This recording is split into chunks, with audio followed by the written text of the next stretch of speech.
It's my mission statement for my life.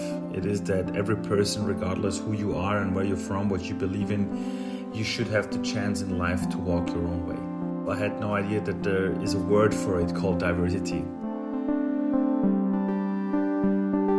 Welcome to Get Inspired, your podcast to feel connected, empowered, and inspired by real-world role models and their stories of managing parenthood with successful careers.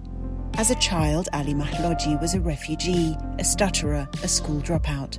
He turned his life around and became an incredible success story, as the host of this podcast, Ricarda Engelmeyer, will explain in a moment when she introduces him. He's a role model for many, inspiring change by working with both children and leaders to help them find their purpose and become champions of diversity. I'll hand over now to Ricarda for more. With this, I would like to introduce you, Ali. I'm very glad that you're with us today. And as an introduction, I've noted down a couple of things, and there's actually a lot of different reincarnations of you, I would say, starting from keynote speaker, investor, consultant, and author. But Ali, I think one thing that you as an international multiple entrepreneur have in common is that you fight for, in all of these different jobs and different companies that you do, you fight for diversity. So you do this as a CEO of Future One, you do this as the founder of What to Do, and diversity really very much is in the core of, and especially gender diversity actually also is in the core of what you are fighting for, what you stand for. We talked about it. It's also a very rare thing to be as a man in this field, as a kind of, I've seen in some of the articles you were recommended as a male hero. So I think there is a lot of good things that I could continue going on and on about it. But what I would like to discuss with you today is, why is that the drive for you? And then also maybe later on go a little bit into what this means for specifically parents at work, because driving for diversity in business and society is one thing, but then what this actually also means specifically for our target group here, which is basically parental leavers or fathers and mothers sort of trying to live a diverse work life. This is what I would like to discuss with you. So welcome at MyCollective. I'm really glad that you're here. Thank you very much for having me. So can you share a little bit what took you there? Why the topic of diversity? What is your link to it? Yeah. So as you mentioned before, the topic of having a world where you can be whoever you want to be is very important for me. When I started with the whole stuff, I had no idea that there is a word for it called diversity. What I truly believe in, and maybe you can read it now, it's my mission statement for my life. It is that every person, regardless who you are and where you're from, what you believe in, you should have the chance in life to walk your own way. This is for me very, very important, because truth to be told, on the day you were born, no one ever asked you where you want to be born. If you want to be a man or a woman, if you want to be the refugee or not. No one ever asked you all of this stuff. And your life is going to be around 90 to 100 years, and one day it's over. And when you take a look at that time, how you have lived your life, I think you have to answer the question for yourself, how you have lived your life with your potentials and your ideas and your hopes and your dreams. And when you were born in Austria or in Germany, for example, or in Switzerland, in the last 30, 40 years, you were born in a world of safety, security. There's a voting system. If you think that the politicians are mad, you can walk on the streets and you can say what you think. If you break your arm, you can go to the next hospital and someone is taking care of you. If you're thirsty, you can, if you want to, you can have the water from the toilet inside of your flat. It's that clean, okay? But the truth is, where your life started was just by chance. And the thing is, I grew up in a refugee camp. So it's me. This is the first picture of my family, myself, in Austria. I was approximately, I think, 3-4 years old. And in my case, it was that I was born in Iran, in Tehran. And when I was 2.5 years old, my parents had to flee from the country because they were on the streets against the regime. It's like these days, exactly the same topic, exactly the same force of the people. And my parents, they decided to leave the country because it was very dangerous for them. And with the help of the UN and Amnesty International, we made it to Turkey. And then from Turkey, we made it to Austria. And I grew up in a refugee camp. And when you're a stranger in a strange world and you see that you don't have the same chances as other people, you understand exactly that life is not fair. And this is very good when you learn it very early in life, then you see your options. You do not whine around about all of the problems. You are like, okay, it is like it is. I am a refugee. I am from outside. People don't see potential inside of me. They see the refugee and stuff like this. And when I was 13 years old, my parents broke up and I started to stutter. I stuttered for more than 10 years of my life until I was 25. So I was also when I was a young boy, I was not able to talk to other people. So I know the feeling how it is seeing other people living their life and you're not part of it. Mm-hmm. So I'm not a woman, but I was raised by a woman. And I saw what kind of fights she had to fight in society just to be accepted like a man. And when you grow up with something like this, you can't say, okay, I was lucky, I was born as a man. You understand a very simple thing. Everything we do as human beings, we never do it for ourselves. We always do it for the next generations. So I love it when people think long term. Mm-hmm. And some years ago, someone told me, yeah, you're very focused in the field of diversity. And I asked, what? I don't know the word. Diversity. For me, it was very logic thinking like this, because when you're a human being and you know that you have a good life in many ways, then it is your job to help other people having the same chances in life. This is very simple. This is therefore 50% of my time. I do invest a lot in the work with kids. So you go to schools, or you've also been a teacher, is that right? Yeah. In the last years, I have visited more than 500,000 kids worldwide. And I also in Berlin, also in Frankfurt, in Germany, Switzerland, Italy. I was in Milan and in Rome, also in schools, okay? But in English there. And the thing is, when I got invited going to schools, it's always the same thing. People are telling me these kids do not believe in themselves. Please do something with them. And the truth is, all of these kids, when I work with kids, I never see kids. I always see the adults of the future. Because all of the people these days in the companies who do not think in a diverse way, who do not see potential of other people, once they were children and someone showed them that it is not okay how you are. Maybe as a woman working in the field of tech, it's more for the boys. And maybe you grow up with this thought, because I'm a girl, I'm not good in this field of work, although I'm interested in it. And we are so surrounded by cultural biases in the world, which are ruining the future of young people. And when I was a teacher, I saw that diversity starts very early. So 50% of my time I work with kids, and the other 50% what I do, I work for large companies, small companies for the UN. I work for NGOs, where I train the leaders there how to adapt their company and their organization to the changing world out there. This is my business. So what I do is try to translate between the business world, which is the biggest platform for change, and the future and the society, based on the hopes and the dreams of young people. Yeah. And diversity for me is something I don't understand, why sometimes people or men ask me why I put so much effort into it, because it's a women thing. I always say, no, it's not a women thing. In the first place, it's a man thing, because men have to make some space for the women to rise.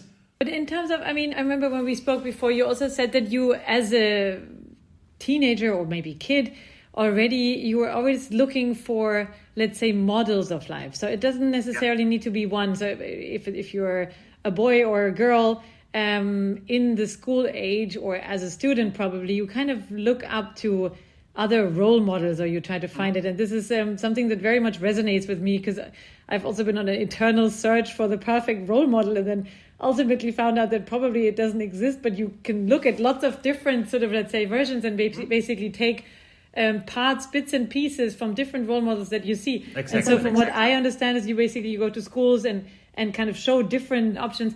But then again, you were also saying that in your business context, you're dealing with already quite established managers, right? So they have a certain personality already. They have seen certain role models in their childhood, and they are already living in a certain module. How does that work there? I can totally see the kids part, but let's focus a little bit on if you're already there, you already have a manager and you're already a manager and you've already also lived, let's say, a traditional lifestyle, and you now realize that the world has changed and there's a push for diversity. How do you change? So in this case, for example, at the moment I'm working with an international bank. It's a European bank. It's a very large one. And I started working with them a few months ago. At the beginning, I worked with the CEO in Italy and now so with the guys in Germany, Austria, Switzerland, and the other countries in the East.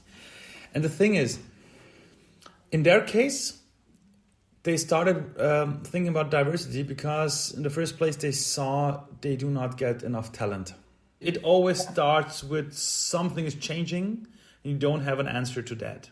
But that's actually quite interesting anyway, that the drive for diversity was not enough when we were all preaching that diversity leads to more innovation and that diversity leads to better, organizations and better solutions. It's now that the lack of skilled labor is... So change in the business world, which is based on profits, will never happen because you just preach. You always need a pain point. I always say people who want to drive change, wake up. Don't think just because the numbers are there or the studies are there. We have studies for decades, so which are showing us if you have a more diverse team, then your company is going to be more innovative. So we have these numbers. It's nothing new, but it's like going to a smoker and telling a smoker, hey, based on the numbers of science, you should stop smoking because it could kill you. The smoker will tell you, oh, thank you very much. Now I have the numbers, now we'll stop. No, it's not working that way. I always tell people, if you want to change something, please wake up.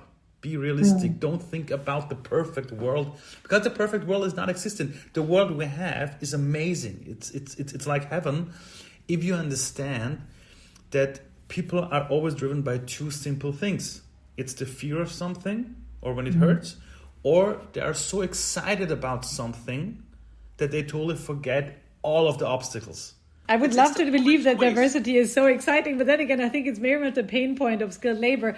I mean, working with CEOs is one thing because they are quite easily also convinced in a way that they're driving and future-oriented. But I think in terms of looking at a larger sort of, let's say, level 2 and 3, the management group, how do personalities shift there? What do you need for a personality shift? So what you have to understand in the German-speaking market especially is that a lot of leaders or a lot of companies think they are very modern. They think they are very diverse, they're open-minded and stuff like this.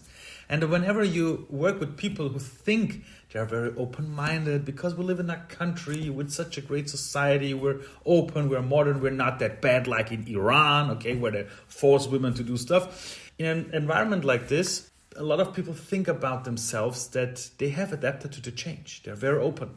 And therefore, you have to confront these people with their own belief systems. So what I do, for example, is, so when I do leadership days, for example, it's one day, it's a leadership day. And what we do is we go very deep into their believing systems, what they believe about themselves, how they see people. And then we start with experiments. We show them pictures, we show them videos, we ask them what they see. Then we show them that they have absolutely no idea about diversity, and we show them their biases. I always call it in-your-face challenge. We confront them so strongly with stuff where they are like, oh shit, I really have no idea what other people are thinking. I really do see now that I never asked people what they think and I just judge them. You can't explain diversity to people. You have to confront them with their believing systems. With their own biases. With their biases, but you have to do it very strong, like in your face. It's like, and I always bring the same example. When you tell a smoker, maybe smoking is not good for you, based on the numbers of science, this person will tell you it's nice. Thank you. I will do it later. But if this person goes to a doctor and says to the doctor, wow, I'm now a father, my child is 6 months it's 6 months old, it's beautiful, it's amazing. And when the doctor tells the father, you know, it's beautiful that you're a father now, but if you smoke that way, like you have done it in the last 20 years, you won't see your kid so grow up. In this moment, every father is going to stop. Everyone. You have to do something where people are confronted totally with their belief systems. They have to be shocked because in that moment, in our brain, something changed. We create new synapses, and this is called learning. And it's the first point that people admit that they really need to learn something new. So in the first place, you have to bring them to the point where they start becoming mindful about they are trapped in their own box. And this is the only way how you then can bring them to the point where they want to learn from you, where they want to understand how to get out of it. And then they are open for some education in this field. But if you start with education, with the numbers and stuff like this, no one is following you. So can we take this into a bit more of a practical example in our field of the parental leave? So let's assume there is a manager who is following a traditional sort of, let's say, role model split with his wife and also throughout his career. And he now is facing what we are currently facing is that a lot of people don't want to work 40 hours anymore or above, want to work less, take a long time as parental leave, and maybe even fathers. I mean, I'm saying even in converted commas, but it's an increasing number of fathers also taking parental leave. Yeah. How does that work? Because you previously said things need to change through a pain point. I guess it can be an added pain point because now you have not only female team members leaving on parental leave, but you also have male team members leaving on parental leave. But it's also something that I think triggers your own biases. How does one deal with that? So just to make it clear for myself, so what is the problem in this case? Because if people are taking parental leave, everything's fine. Yeah. So I think the problem is that it sometimes seems that it's difficult to allow, let's say, I would say the next generation, but next generation doesn't have to be 30 years, it can be 5 to 10, to allow them a kind of an easier approach towards combining career with a job. This is something we have to understand. There is no easy answer to them, because when you're a manager and someone promoted you becoming a leader, because in the last 10 to 20 years you did everything in the right way, like they wanted it from you. This means putting more than 40 hours a week into the job. Your wife was taking care of the children because you were focusing on your career. This means from your point of view, in the last decades, everything was amazing and you did it in the right way. Therefore, you got promoted.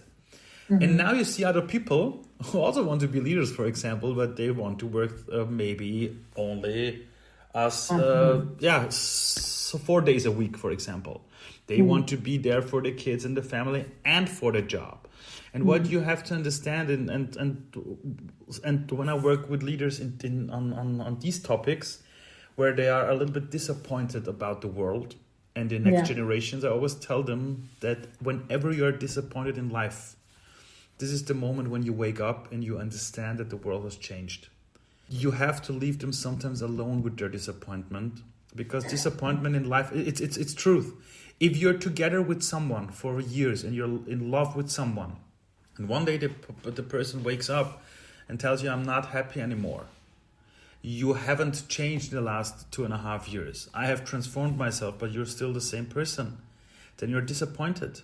You're like, hey, come on, I did nothing wrong. The person will tell you, yeah, it's true. You did nothing. And then you have to leave the person alone with the disappointment, because this is the moment when they start to reflect about life. They ask themselves, maybe in the last few years, the change was coming and was there, but I wanted to protect myself. And therefore, I was not open to see the change. Because change is not like this. It's not like that starting from tomorrow, everything is globalized. Everything is digital. All of the new generations are totally coming up after 24 hours. No, we see a change since 2 decades based on internet, globalization. We see that after the financial crisis in 2008, the first generations of young people at that time, they were the first ones who said to their parents, mom and dad, I grow up with the belief that if I go working for a company for a lifetime, they will take care of me. But now as the financial crisis out there, Siemens is firing more than 10,000 people. It is the employers that broke this belief system of, if you go working for someone, you can stay there for the rest of your life. Yeah, that's all it changed. started more than 20 years ago. And the people who looked at the numbers, who saw the change in the company, who talked to young people. I always say to leaders, The best way understanding this new generation is go for lunch with them. Talk to them about their life. Try to be a student again, and they have to be your teachers. This is the best way finding out what is really needed these days. But let's say the manager is awakening from his fairy tale, her fairy tale sleep.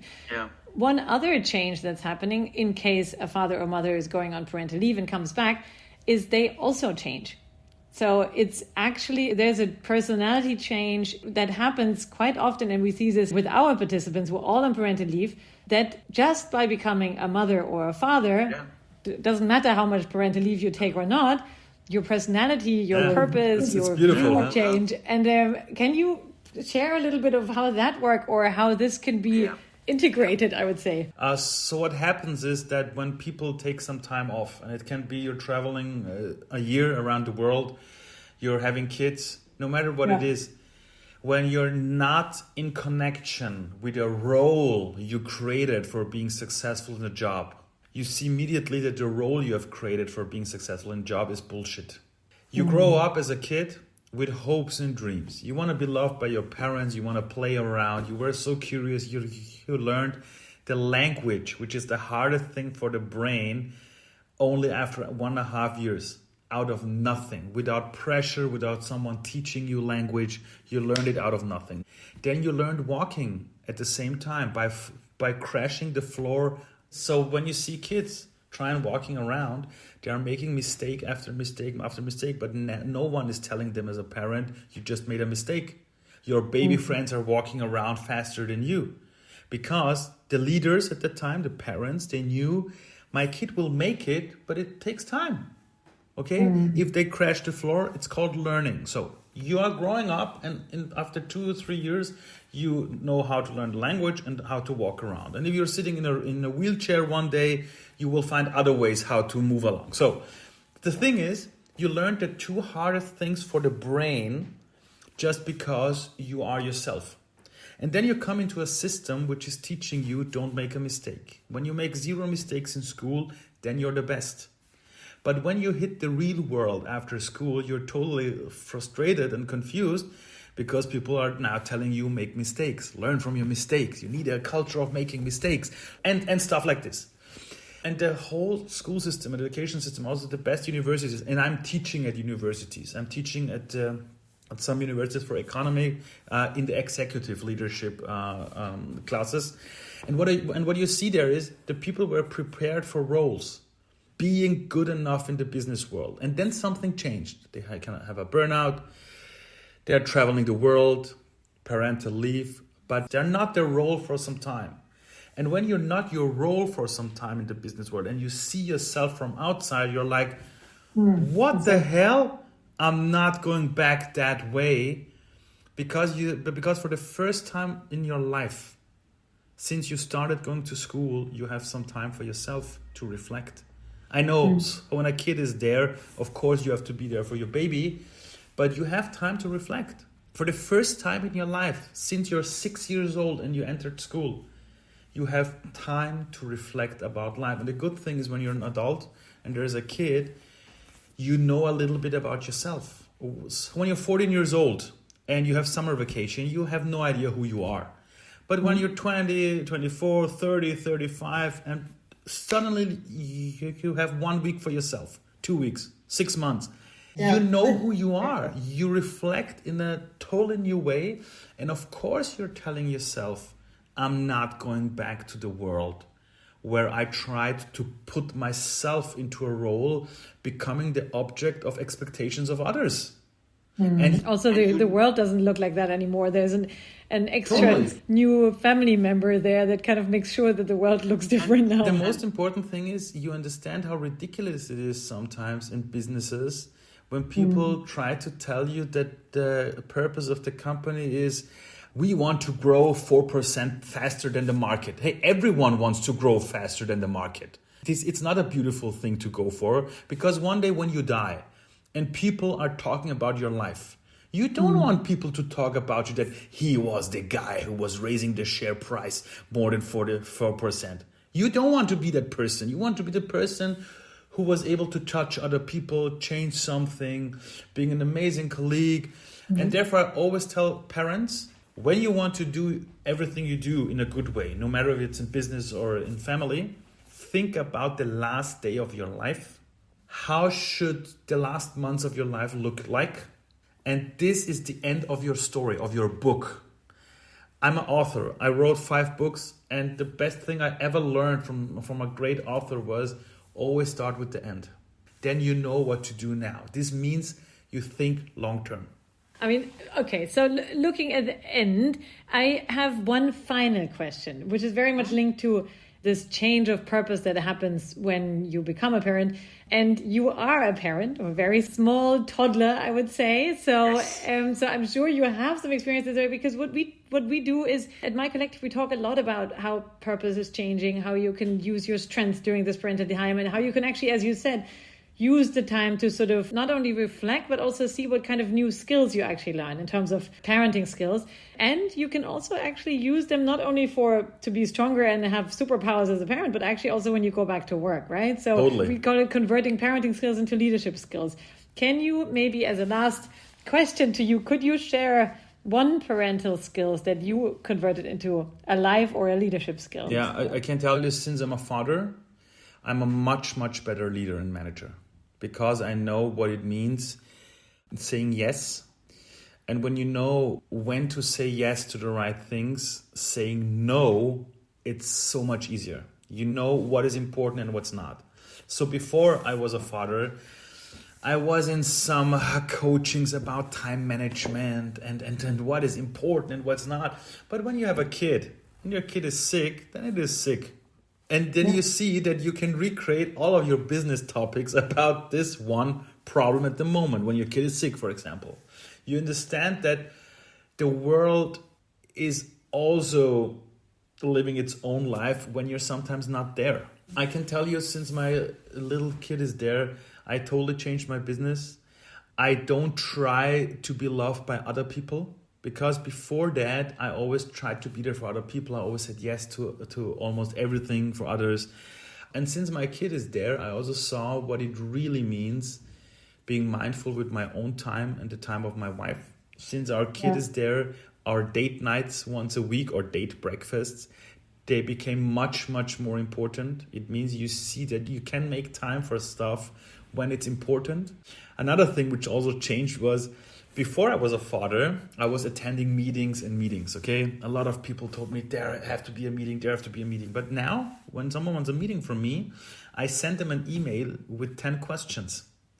Mm-hmm. Why is the meeting? What is my job? What do you want from me exactly? So the standard time of the meeting is not 60 minutes like before. It's 25 minutes. And I tell people, come prepared. We both have to come prepared. If we're not prepared, meeting is not going to happen.